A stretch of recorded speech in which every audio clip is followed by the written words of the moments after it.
केस असेल जी सर्वात गाजलेली होती. आणि त्यावेळेस माझ्या मुलाची ज्यावेळेस लढायची होती केस, त्यावेळेस माझ्या मुलाची पहिल्या वाढदिवसाची साखळी मोडलेली आहे. आणि अरे ही साखळी मोडली ना, मी हजारो साखळ्या घेईन. एससीचा आलं पाहिजे माझ्या नंतर, एससी एसटी ओबीसी हे आले पाहिजे. मला तो पण स्टडी माहिती झाला की ते उच्च शिक्षित होते, इंग्लिश मिडियमचे होते, त्याच्यामुळे किती जणांना फसवलं असेल. हा विषय वाटच आहे. म्हणून बुद्ध म्हणतात, बुद्ध म्हणतात, एकोप्याने कल्याण तर दुर्गीने नाश. जे वजीर लोकांचं उदाहरण सांगितलं, अजात शत्रू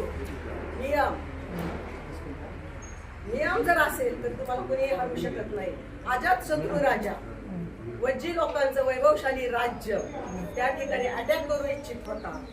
अटॅक का तर त्याला सहन होत नव्हतं. मग कसं करायचं? तथागत गौतम बुद्धांकडे त्यांनी त्याच्या सेनापतीला पाठवले की जा आणि तथागत गौतम बुद्ध सांगतील की कशा पद्धतीने हे करतील, मला हरवायचंय. तर त्यावेळेस तथागत गौतम बुद्ध म्हणतात की वज्जी नियम करतात, नियमाप्रमाणे वागतात, आचरण करतात, त्यांना कोणीही हरवू शकत नाही. मग वर्षाकार नावाचा उच्चवर्णीय असतो सेनापती, तो काय करतो, वज्जी लोकांना एकाला बोलवतो, त्याच्या विरोधात सांगतो, त्याला बोलवतो, हे दुई फोड जोड दे. हे तसं फुले शाहू आंबेडकर हे तिथं पण ऑफिसमध्ये चालतं, स्थानिक पातळीवरच्या मंडळात सगळीकडे चालतं. पण हे उदाहरण खूप महत्वाचं आहे. तथागत बुद्ध काय म्हणतात, एकोप्याने कल्याणचं दुहेरी सत्य.